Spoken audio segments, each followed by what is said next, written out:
बिस्मिल्लाहिर्रहमानिर्रहीम, अस्सलाम वालेकुम नाज़रीन। प्रोग्राम क्रॉसिंग लाइंस में खुशामदीद। मैं हूं यासिर रशीद। नाज़रीन, अमेरिका और ईरान सिफारतकारी को एक और मौका देने जा रहे हैं।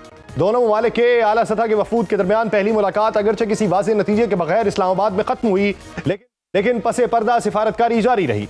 अब नजरें मुमकिना दूसरे दौरे पर जमी हुई हैं, जिसके बारे में एक तरफ उम्मीदें हैं तो दूसरी तरफ खदशात भी मौजूद हैं। अमेरिकी सदर डोनाल्ड ट्रंप ने इंदिया दिया है कि अगले 2 दिनों में कोई पेशरफ्त हो सकती है। उन्होंने बातचीत के लिए दोबारा पाकिस्तान आने का इम्कान भी जाहिर किया। ईरानी हुकाम ने भी मुज़ाकरात के दूसरे दौर के लिए पाकिस्तान को एक मौजू मुल्क करार दिया। ईरानी वज़ारत ख़ारिजा के तर्जुमान इस्माइल बकाई ने कहा कि पाकिस्तान के जरिए अमेरिका से मुज़ाकरात का तबादला होता रहा और अब जो मुज़ाकरात होंगे वो मुकम्मल जंगबंदी के लिए होंगे और कभी इम्कान है कि पाकिस्तान ही उन मुज़ाकरात की मेज़बानी करेगा। यूं अब ये वाज़ेह होता जा रहा है कि मुज़ाकरात का दूसरा दौर भी पाकिस्तान में ही होगा।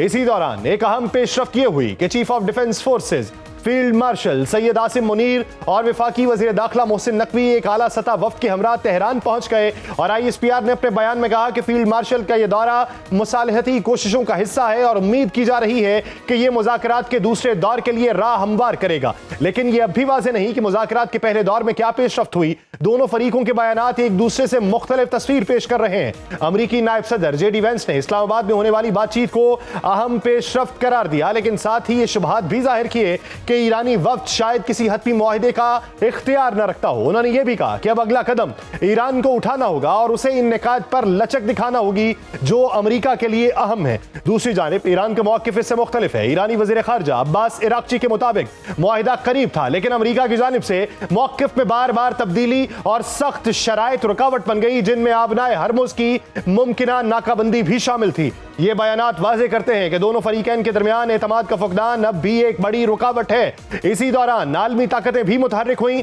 बरतानिया और रूस दोनों इस तनाज़े को सिफारती ज़राए से हल करने पर जोर दे रहे हैं। बरतानवी क़यादत जंगबंदी को बरकरार रखने और उसे एक पायदार अमन मुआहिदे में बदलने की ख्वाहिश रखती है, जबकि रूस ने ईरान पर जोर दिया है कि मुज़ाकरात का सिलसिला जारी रखा जाए ताकि तनाज़े को जड़ से खत्म करके खित्ते में तवील मुद्दती इस्तेहकाम पैदा किया जाए। पाकिस्तान इस तमाम अमल में एक सालिस के तौर पर उभरा जो हर कदम फूंक फूंक कर रख रहा है और सरकारी सतह पर मोहतात खामोशी इख्तियार की गई। हुकूमती ज़राए पर उम्मीद है कि मुज़ाकरात का दूसरा दौर जल्द होगा।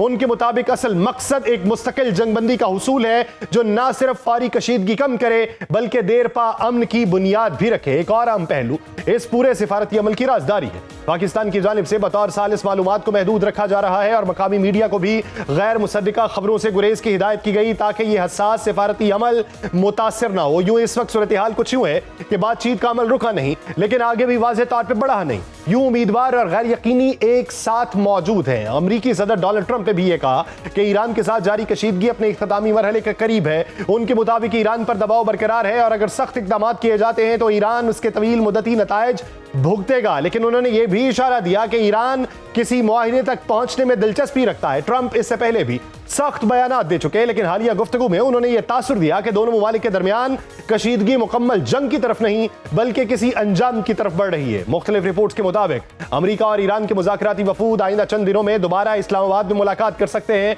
जिसके लिए मुमकिना वक्त जुमे से इतवार के दरमियान बताया जा रहा है। पाकिस्तानी हुकाम इस अमल में राबिताकार का किरदार अदा कर रहे हैं और दोनों फरीकैन से मुसलसल राबिते में है। इस पूरे मंजरनामे में वज़ीर आज़म शहबाज शरीफ का सऊदी अरब, तुर्की और कतर का दौरा एक अहम पेशरफ्त साबित हो सकता है, क्योंकि ये तीनों मुमालिक किसी न किसी तौर पे इस मुज़ाकराती अमल से मुंसलिक और खित्ते में कशीदगी कम करने के लिए कोशां हैं। वज़ीर आज़म इस वक्त सऊदी अरब है, फील्ड मार्शल इस वक्त ईरान में है। उधर अमेरिका और ईरान एक दूसरे पर मुआशी और सिफारती दबाव डाल रहे हैं और खासतौर पर अमेरिका ईरान के जौहरी प्रोग्राम को मुज़ाकरात में ताअत्तुल का जिम्मेदार करार दे रहा है। अमेरिका का कहना है कि अफजूदा यूरेनियम की पैदावार पर तवील मुद्दती पाबंदी नागुज़ीर है, जबकि ईरान महदूद मुद्दत के लिए आर्जी पाबंदी पर आमादगी जाहिर कर रहा है। ईरानी वज़ारत ख़ारिजा के तर्जुमान इस्माइल बकाई ने कहा कि ईरान ने कभी यह नहीं कहा कि वह जौहरी अफजूदगी पर बात करने के लिए तैयार नहीं और यह तासुर दुरुस्त नहीं कि ईरान चंद दिनों में एटम बम बना सकता है। इस दौरान इजरायली क़यादत ने यह कहा है कि अफजूदा मवाद का मुकम्मल खात्मा ही किसी भी मुआहिदे की बुनियाद बन सकता है। यह भी कहा जा रहा है कि ज़ेर बहस मामलात में आबदाए हरमुज़ की मुमकिन दोबारा बहाली, ईरान पर आयद पाबंदियों में नरमी और इलाकाई प्रॉक्सी गिरोहों के हवाले से इख्तलाफात अब भी बरकरार हैं। अमरीकी नायब सदर JD वेंस ने कहा कि सदर डोनाल्ड ट्रंप ईरान के साथ महदूद नहीं बल्कि एक बड़ा और जामे मुआहिदा चाहते हैं जिसमें सिर्फ जौहरी प्रोग्राम ही नहीं बल्कि वसी तर सिक्योरिटी खदशात भी शामिल हो। उन्होंने एक बार फिर यह कहा कि ट्रंप इंतजामिया का मौकिफ वाज़ेह है कि ईरान को किसी सूरत जौहरी हथियार हासिल करने की इजाजत नहीं दी जा सकती और साथ ही खित्ते में गैर रियासती मुसल्लह गिरोहों की हिमायत का सिलसिला भी खत्म होना चाहिए। उन्होंने यह एतराफ भी किया कि अमेरिका और ईरान के दरमियान गहरी बदएतमादी मौजूद है जो फौरी तौर पर खत्म नहीं हो सकती। अमेरिकी सदर डोनाल्ड ट्रंप ने इस दौरान एक बार फिर हैरान किया और अचानक ईरान के गिर्द की गई बहरी नाकाबंदी खत्म करने का ऐलान कर दिया। उन्होंने कहा कि चीन ने ईरान को हथियार न भेजने पर इत्तफाक कर लिया है। उन्होंने अपने social media platform truth social पे मजीद लिखा कि चीन इस बात पर बहुत खुश है कि मैं आबनाए हरमुज खोल रहा हूं। मैं ये काम उनके लिए और दुनिया के लिए कर रहा हूं। ये सूरत हाल दोबारा पैदा नहीं होनी चाहिए। ट्रंप के बयानात एक ऐसे वक्त सामने आए जब CNN समेत मुख्तलिफ रिपोर्ट्स में चीन की जानिब से ईरान को दिफाई निजाम भेजने के इरादे का जिक्र किया गया, जबकि फाइनेंशियल टाइम्स ने जंग के दौरान ईरान की जानिब से चीनी जासूस सैटेलाइट्स के इस्तेमाल की खबर दी। यह बयान इसलिए भी मानीखेज है क्योंकि ईरान और अमेरिका दोनों ही फरीकों ने मुज़ाकरात का दूसरा दौर शुरू करने पर उसूली इत्तफाक किया। इसके साथ ही अमेरिकी सदर ट्रंप के इस इकदाम को खैर सगाली के तौर पर भी देखा जा रहा है, क्योंकि इससे पहले ईरानी सदर ने अपने एक बयान में कहा था कि अमेरिका या इजराइल की जानिब से ईरान को हथियार डालने पर मजबूर करने की कोई भी कोशिश नाकामी से दो चार होगी और ईरानी कौम कभी ऐसे रवैये को कबूल नहीं करेगी। इस पूरे मंजर में चीन के सदर शी जिनपिंग के उस बयान को नजरअंदाज करना मुमकिन नहीं है कि दुनिया एक बार फिर ताकत और कानून के दरमियान कशमकश की तरफ जा रही है और आलमी निजाम में इंतशार बढ़ रहा है। चीनी सदर का यह बयान इसलिए अहमियत रखता है क्योंकि इसके बाद ही सदर ट्रंप ने ईरान की बहरी नाकाबंदी खत्म करने का ऐलान किया, क्योंकि ये वाज़ेह इशारे मिल रहे हैं कि चीन के लिए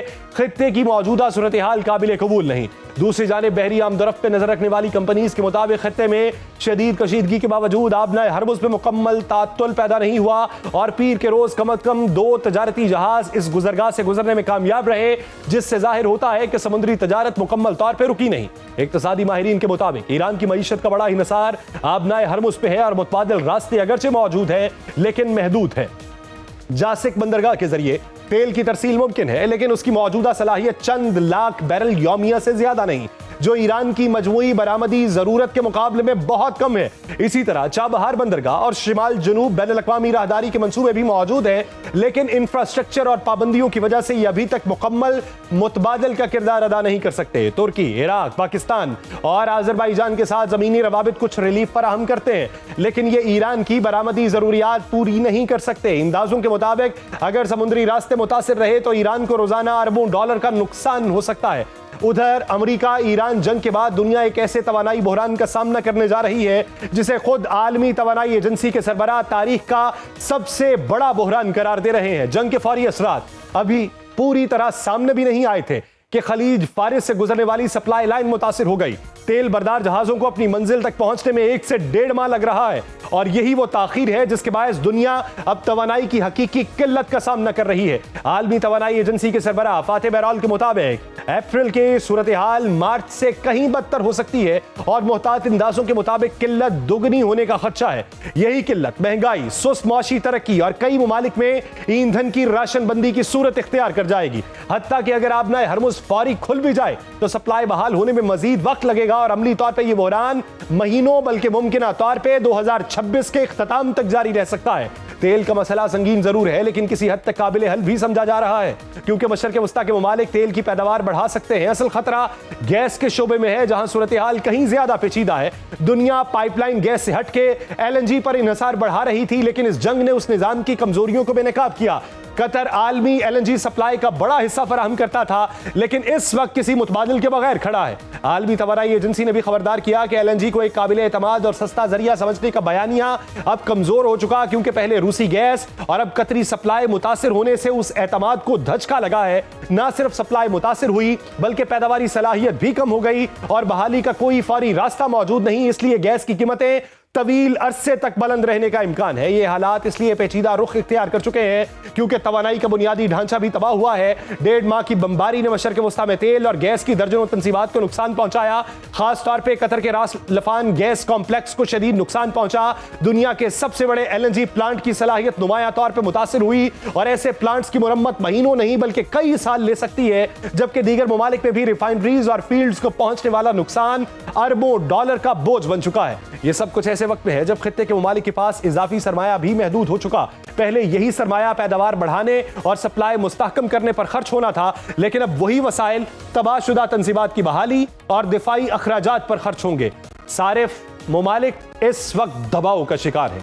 बढ़ती कीमतों के साथ साथ तवानाई के मुतबादिल ज़राए में सरमायाकारी, सब्सिडीज और माली खसारे हुकूमतों की सलाहियत को महदूद कर रहे हैं। इस बार सूरत हाल इसलिए भी मुख्तलिफ है क्योंकि कोविड और गुज़श्ता बहरानों के बाद कर्ज लेने की गुंजाइश भी कम हो चुकी है। कोविड ने पूरी दुनिया को जिस तरीके से जकड़ा था, अब भी वही मंजरनामा दिखाई देता है। मजीद ये कि दुनिया अपने स्ट्रेटेजिक तेल के ज़खायर पहले ही इस्तेमाल कर चुकी। मगरबी ममालिक ने करोड़ों बैरल तेल मार्केट में लाके वक्ती रिलीफ दिया, लेकिन ये हल आर्जी था और चंद माह बाद उन्हीं ज़खायर को दोबारा भरना पड़ेगा, जो खुद कीमतों में इजाफे का सबब बनेगा और बहरान को मजीद तूल देगा। इन तमाम अवामिल के साथ एक और खतरा भी मुसलसल मौजूद है और वो है जंग का दोबारा भड़कना।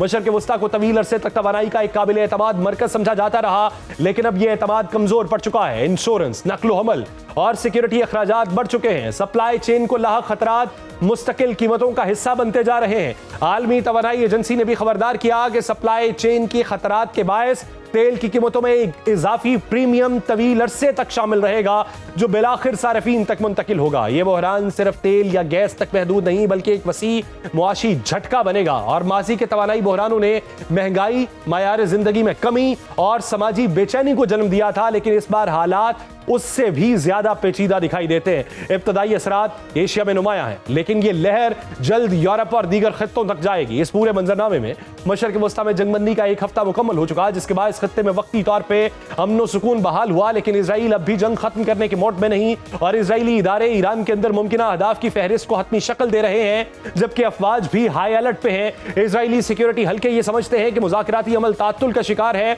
और किसी भी वक्त दोबारा फौजी तसादुम का खदशा मौजूद है। तो ऐसे में ईरान पर बरतरी हासिल करने के लिए जरूरी है कि उस पर 28 फरवरी की तर्ज पर एक और हमला किया जाए। उसका यह ख्वाब पूरा होने का ज्यादा इम्कान नहीं, क्योंकि ईरान भी अब माजी के तजर्बात से सबक सीख चुका है। इस दौरान वाशिंगटन में अमरीकी वज़ीर ख़ारजा मार्को रूबियो की मौजूदगी में लबनानी और इजरायली सफरा के दरमियान बराह रास्त मुज़ाकरात का आगाज हुआ, लेकिन इसके बावजूद जनूबी और मशरकी लबनान में इजरायली फजाई कार्रवाइयां मुसलसल जारी हैं और मुख्तलिफ इलाकों को निशाना बनाया गया, जिससे सूरत हाल मजीद संगीन हो गई।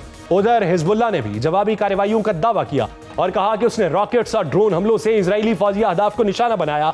हिजबुल्लाह का कहना है कि ये कार्रवाइयां उस वक्त तक जारी रहेंगी जब तक इजरायली हमले मुकम्मल तौर पे नहीं रुकते। इजराइल ने बंते जबैल पर कंट्रोल हासिल करने का दावा किया और कहा कि इस कार्रवाई में हिजबुल्लाह के दर्जनों जंगजू मारे गए। यूं लबनान पर एक जानिब इजरायली हमले हैं, दूसरी तरफ दोनों ममालिक के दरमियान सिफारती महाज खुला है और अमेरिका में होने वाले मुज़ाकरात को कई दहाइयों बाद लबनान और इजराइल के दरमियान बराह रास्त राब्ते की एक फैसला कुन कोशिश करार दिया जा रहा है। लेकिन हिजबुल्लाह ने इन मुज़ाकरात की शदीद मुखालिफत करते हुए इन्हें बेनतीजा करार दिया और कहा कि इन मुज़ाकरात के लिए कौमी इत्तफाक राय जरूरी है, वरना यह मुल्क को अंदरूनी तकसीम की तरफ ले जाएगा। मजमूई तौर पर यह पेशरफ मशरक़ वस्ता में एक नए और नाजुक मरहले की निशानदही करती है, जहां सिफारती कोशिशें शुरू होते ही जमीनी सूरत हाल दोबारा कशीदा है। चुनाचे इस वक्त दोनों फरीकों को अमन और सिफारतकारी को एक और मौका देना होगा, क्योंकि अगर इस जंग को फौरी तौर पर ना रोका गया तो पूरा खित्ता इसकी लपेट में होगा।